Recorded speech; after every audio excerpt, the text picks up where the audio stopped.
Sejam todos bem-vindos ao canal Escola Dominical Brasil. Meu nome é Vanderlei Claudiano e eu convido você a estudar todos os dias das Escrituras aqui comigo.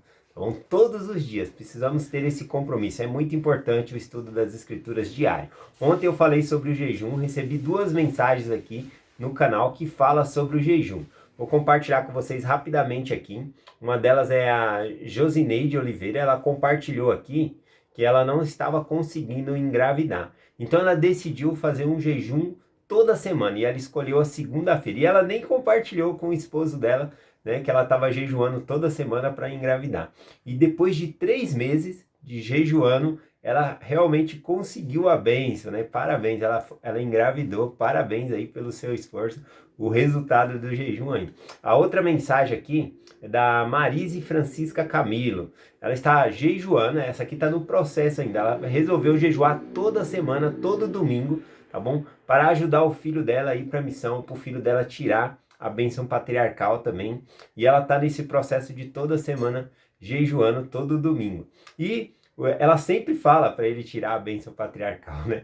Mas um outro amigo dele que foi para a missão, tá no CTM, pegou e mandou uma mensagem para ele tirar a bênção patriarcal. E aí ele falou, eu vou tirar, e inclusive ela compartilhou aqui, né, que nessa semana agora ele foi entrevistado aí pelo bispo e também pelo patriarca para receber a bênção patriarcal. Irmã, continue no seu jejum, Deus ele vai honrar a sua fé, já mostrou sinal disso, né? Vai havendo um quebrantamento aí no coração, agora o filho já vai receber a bênção patriarcal e logo logo o Senhor vai preparando ele também para ir para a missão. Obrigado por compartilhar a sua experiência aqui com a gente. Hoje eu vou terminar, né, o livro aqui de Eclesiástico, o livro de Provérbios, né, de Salomão aqui. Algo bem interessante que nós estávamos compartilhando é que Salomão ele fala sobre os enfados da vida, né? Que tudo é repetido, ele está enjoado de tudo. Ele tinha muito dinheiro, ele foi a pessoa mais rica na época, né? Ele tinha poder porque ele era o rei. Ele tinha lá 700 princesas mais 300 concubinas, isso dá 1.000 mulheres, né? E tudo isso ainda assim ele falou nesse livro aqui de Eclesiastes que ele não e ele estava sentindo um vazio. Ele falou, a vida é repetitiva, né? O que traz o prazer? O que faz E tem pessoas que é assim, tá numa festa, tá faltando alguma coisa. E sabe o que falta? Ele comentou, eu comentei inclusive na mensagem de ontem isso, né? Que ele falou que Deus pôs a eternidade no coração do homem. Tá lá em Eclesiastes 3, versículo 11. Então, se nós não tiver Deus conosco, a gente sempre vai sentir um vazio. A gente precisa ter Deus com a gente, tá bom? Então, hoje eu vou terminar aqui o livro de Eclesiastes e compartilhar um versículo aqui também de Provérbios. Então, aqui em Eclesiastes capítulo 12, o versículo 8, ele diz assim: vaidade de vaidade, diz o pregador, tudo é vaidade. Bom, aqui essa parte vaidade de vaidade, né, que significa tudo é vão, vão, né? Aqui no hebraico está escrito suspiro de suspiro, tá bom? Não é vaidade, vaidade de vaidade. Está escrito suspiro de suspiro. Ele está dizendo que tudo é uma canseira, né? Que tudo é enfadonho. Então a tradução está certa porque é esse o sentido, é vaidade, né? Essas coisas não trazem coisa nenhuma. Mas a tradução literal seria essa, né? Suspiro de suspiro. Seria como fumaça, né? A fumaça, ele está explicando o quê? A fumaça, por exemplo, você vê a fumaça, mas você não consegue pegar a fumaça. Então essas coisas que ele explica no livro de Eclesiastes, riqueza, todas as coisas que ele procurou e não lhe trouxe satisfação, essas coisas são passageiras. Realmente são coisas para a eternidade que vai nos preencher. Então, se você quer ser preenchido nessa vida aqui também, ser feliz, você precisa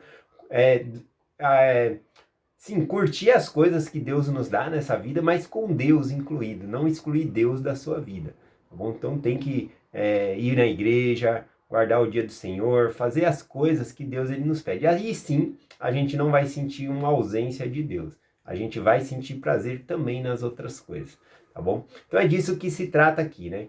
Então ele diz aqui no versículo 8, vaidade de vaidade, diz o pregador, tudo é vaidade.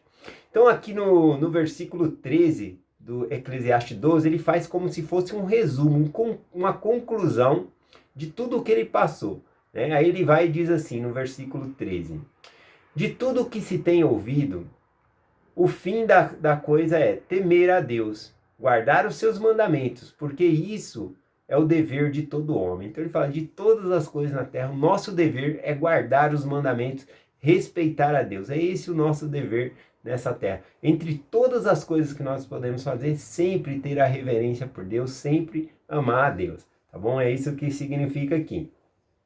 Também eu gostei muito do versículo 11, né? Que fala um pouco sobre a nossa disciplina aqui. Ele diz assim, ó.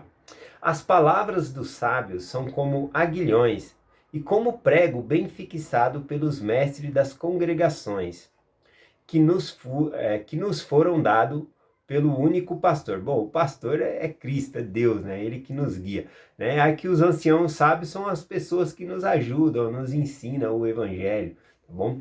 Então eu achei interessante aqui que ele diz que a palavra, né, são como aguilhões, ou como pregos, né, bem fixados. O que seriam esses aguilhões, tá bom? Na época aqui no Velho Testamento, nós temos dois tipos de aguilhões, eu vou falar dos dois, tá bom? Então, esse aguilhão aqui é um aguilhão que o boi vai puxando ali, você amarra um pau no boi ali, vai puxando, e é uma ponta de vara com ferro, e aí você pega esse ferro e coloca na terra, enquanto o boi vai puxando, vai fazendo um buraco na terra ali, ou seja, é arando a terra. Então esse aguilhão é de arar a terra. Então quando ele diz aqui, né, a palavra dos sábios são como aguilhões, né, ou como prego bem fixado, que vai puxando assim, significa que a palavra de Deus, né, ela é como um aguilhão que vai preparando o nosso terreno. Às vezes tem que machucar a terra ali para nós recebermos a semente e sermos frutíferos. Então esse é um tipo de aguilhão. O outro aguilhão eu gostaria de compartilhar lá em Atos, capítulo 26, versículo 14, que é quando o Senhor Jesus Cristo, né, depois de ter ressuscitado tudo, ele apareceu ao apóstolo Paulo, né? Então ele estava indo no caminho de Damasco ali, e nesse caminho ele viu uma luz muito forte, e nessa luz estava Jesus Cristo. E Jesus Cristo disse para ele assim, no versículo 14, Saulo, Saulo, por que me persegues? Ele estava perseguindo porque ele estava indo para outra cidade para perseguir os membros da igreja, para colocar eles na prisão e assim por diante. Então Jesus Cristo aparece e fala, Saulo, Saulo, por que me persegue? E olha a figura de linguagem que Jesus Cristo usa aqui, né? Ele diz assim, ó, Saulo, Saulo, por que me persegues? Dura coisa é recalcitrar contra os aguilhões. Olha aqui, novamente usando a palavra aguilhões. Então Cristo disse para ele que é duro para ele ir contra os aguilhões, recalcitrar contra os aguilhões. Que tipo de aguilhão Jesus Cristo está falando aqui? Esse aguilhão aqui é também de fazer o boi movimentar, tá bom? Então como se fosse uma lança, né? É um ferro pontiagudo numa vara comprida, e aí quando o boi não quer andar, aquela pessoa que está conduzindo ali, ela pega aquele aguilhão e encosta ali no calcanhar do boi. Se o boi for dar coice, né, aí ele vai se machucar. Então a alternativa do boi é ir para frente, né? Fazer o trabalho e andar. Então esse é o sentido do aguilhão. Então quando Jesus Cristo fala para Paulo aqui, duro é para ti recalcitrar contra o aguilhão, é ir contra Cristo, ir contra o evangelho. Dura coisa é para nós ir contra a palavra de Deus. A gente é ensinado e a gente fica relutando no nosso coração. Minha mãe costumava dizer um provérbio que diz assim, para de dar murro em ponta de faca, que é igual esse aguilhão aqui. Então o aguilhão, ele serve tanto para arar a terra, para que a semente possa ser recebida, né? Às vezes o coração da pessoa é muito duro, tem que quebrantar esse coração, arar, né? Com o aguilhão ali, abrir para que possa a semente da palavra de Deus ser plantada no nosso coração e frutificar. E o outro aguilhão aqui é no sentido de disciplinar. Também a palavra de Deus serve para nos disciplinar. Portanto, para de dar murro em ponta de faca, né? Eu gosto desse versículo aqui. E olha, depois que a gente aprende o que é aguilhão, a gente lê a escritura e tem uma nova perspectiva, né? Entende o que está dizendo. Olha o que Salomão disse aqui, né? Em Eclesiastes, né? Eclesiastes 12, versículo 11. A palavra dos sábios são como aguilhões, ou como pregos bem fixados, bem firmes ali, que vai arando a terra. Então, a palavra de Deus é como esse aguilhão, que vai abrir nós, né? Vai fazer com que nós prossigamos no reino de Deus. Bom, então a palavra às vezes machuca porque a gente está indo contra a palavra de Deus, Tá bom? Então é esse o sentido. Vamos aqui no versículo, vou finalizar aqui, já que essa semana nós estamos terminando aqui o livro de Provérbios e também Eclesiastes, vou finalizar aqui ó, com Provérbios capítulo 16, versículo 9. Diz assim, ó: o coração do homem considera o seu caminho, mas é o Senhor que lhe dirige os passos. Eu gosto muito dessa escritura, porque fala que nós podemos planejar o nosso caminho, o que nós queremos fazer uma faculdade, o que nós queremos fazer, mas é o Senhor que lhe dirige os passos. Dirigir, né? Vamos imaginar um carro mesmo, dirigir é mudar a direção. Às vezes você planejou algo para sua vida e Deus quer outra. Para você é outra coisa que ele quer. Então ele vai dirigir, mudar a direção, e a gente tem que identificar isso, para que nós não possamos ir contra esse aguilhão, tá bom? Outra coisa também, dirigir os passos. Os passos é a caminhada. Então, Deus determina quando você vai chegar nessa bênção também que você escolheu para a sua vida, tá bom? Então, os passos significam o tempo determinado. Se vai ser rápido correndo, ou se vai ser a distância que você vai caminhar. Então, eu gosto muito dessa escritura, tá bom? Que diz que nós podemos planejar o nosso caminho, mas é Deus que nos dirige os passos, é Ele que vai nos conduzir até a linha de chegada, tá bom?